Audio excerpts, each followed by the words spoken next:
This video have brought you a very nice problem regarding this radical equation.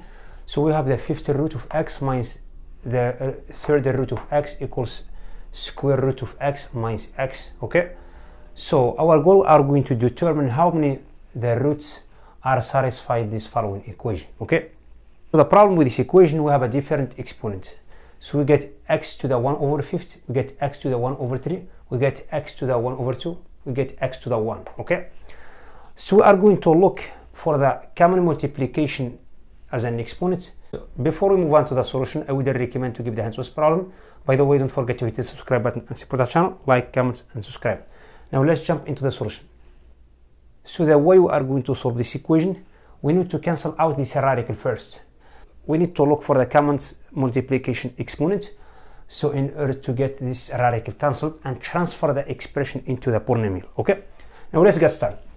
Table, notice here x must be super equal to 0 because we get x inside of the square root. Okay, so which appropriate substitution we can go through?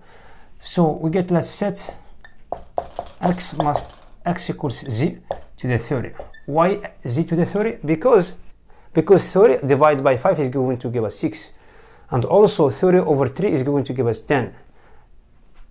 30 over 2 is 15. 30 over 1 is 30. Okay, let's replace x with z to the 30. So I get the fifth root of z to the 30 minus z to the 30. So everything is going to be replaced with z to the 30.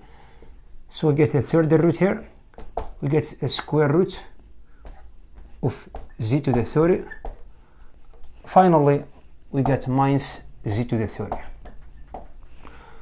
So now it's more simple to cancel. Now we are ready to cancel out this radical. So by the way, I'm going also to take these two terms to the left. So I get the following. Also, let's put this one on the form of the polynomial f of z, which equals, this term is going to be z to the 6. This one is going to be z to the 10. So I'm going to change the sign of this one because I'm taking this one to the left side. So this one becomes minus z to the 15 because we get to here as a square root. This one becomes plus z to the 30. Everything equals 0. Okay, so I get z here everywhere. So let's take this z to the 6 as a common factor here. So I get z to the 6 factor. Let's put this one as a first term, which means I get z to the 24. This one becomes minus z to the 9. This one minus z to the 4th, plus the last one, which is number 1, equals 0. Okay, so since I get 4 terms here, I'm going to take every 2 terms together. So here I will have a big and nice factorization here. So I get f of z, which equals z to the 6. Let's put this one as an empty gap. Let's put this one between parentheses. For this one, I get z to the 9. I'm taking it as a common factor for these 2 terms. So, because they are sharing z to the 9. Okay, so I get z to the 15 minus number 1. For this one, I'm going to put minus sign outside of this one. So I get z to the 4th minus number 1.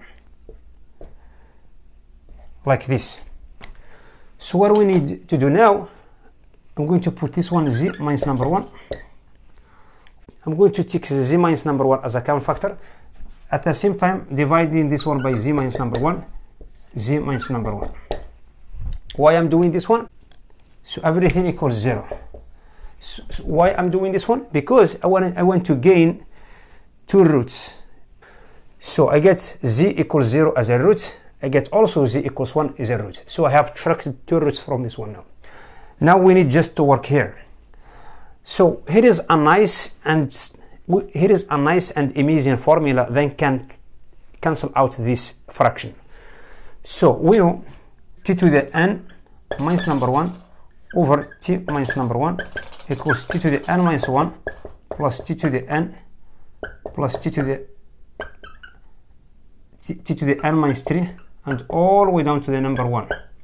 Okay, this one is written on the form of the geometry series. So if you multiply this one by this one, is automatically is going to give us this one. Okay, so which means this one is written in the form of this one. Both of the fractions are almost the same. So what we need, just applying this formula in order to simplify this fraction. Okay, so this fraction is going to give us, before we do that, let's put this one as a new polynomial. Let's put it as on the form of g of z.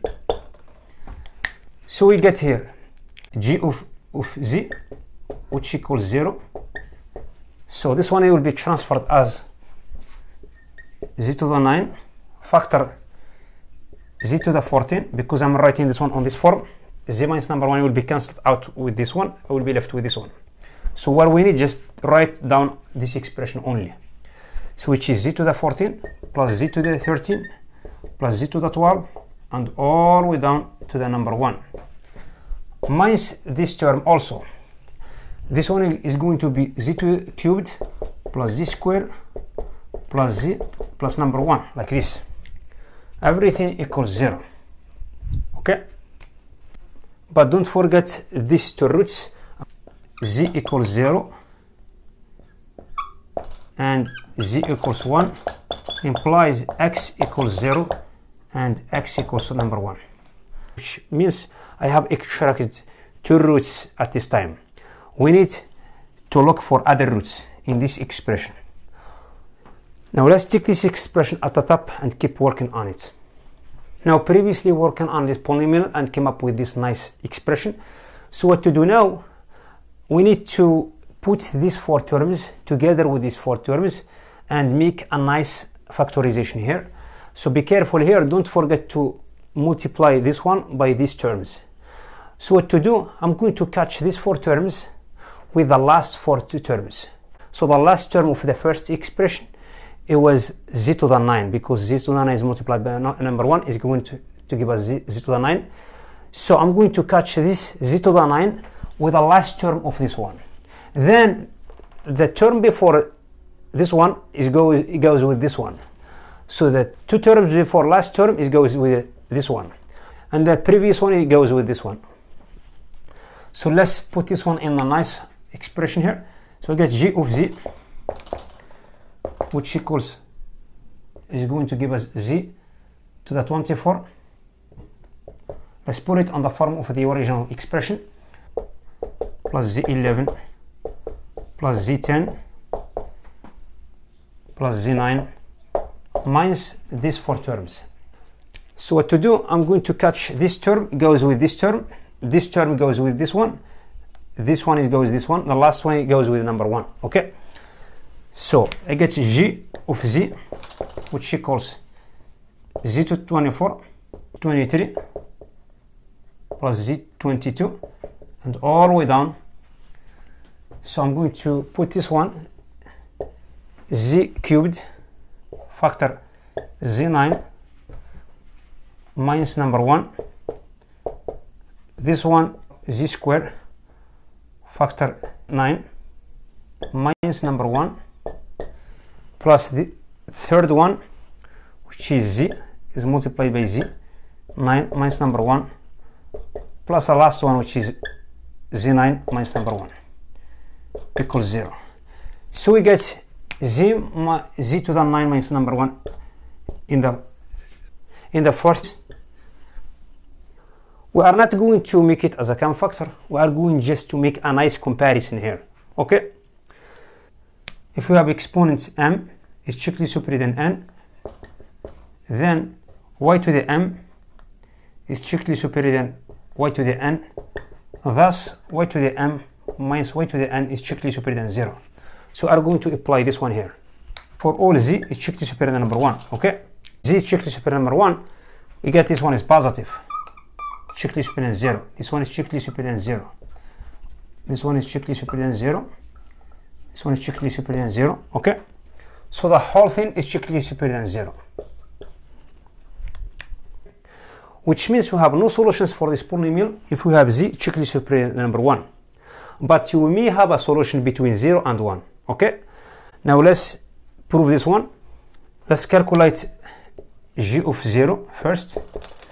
G of 0 is going to give us all the way down 0, 0, 0, 0, 0, this one 0, this one 0, this one 0, this one 0, except this one, minus number 1. And also g of 1, because the last term before this one, it was z13, z to the 30. You need to replace number 1 into z up to here. Z to the, you get 1, we get 24 13 is going to give us 24 minus 13. So through 24 to 13, we have 11. Okay, so 1 plus 1 plus 1 plus 1 until we get 11, which is 11. Okay, g of 1 equals 11, because all the rest is going to be 0, because this one is going to cancel out with this one. This one is telling us there exists z0 from this interval 0, 1, such that g of z0 equals 0. Okay, so this is intermediate value theorem, because if you have a function g of 0, for example, you get this one is negative, minus 1 here, this one g of 1 equals 1 is positive. Okay, so which means this function is arithmetically is going to be crossed or x-axis at some point, which is the solution for this equation, which is this one. Okay, we have a solution for above equation in this interval 0 and 1, not including 0, not including number 1. Okay, also you can apply the Descartes rule here on this function. So when the sign change, we have the number of the sign change that's equal the number of the solution. Since we are dealing with a positive here, the positive numbers here, which means you are going to count only the positive one. So going from the positive to negative, one root here all the way down, and then back to the positive, which is 2 roots, including the previous one, which is x equals 0, because you multiplying z to the 6 here out of this thing is not counted as a root in, is not counted with the signs, because you have the sign change anyway, even though with z equals 0 here. So which means the total of the roots are 3. So the most roots which we have as a positive one is 2 by the Descartes rule, in addition with z equals 0. So the total of the roots are 3 roots. So we have answered our question. We found only 3 roots for this polynomial. So by the way, don't forget to hit the subscribe button and support the channel. Thank you for watching. I will see you next video. Bye.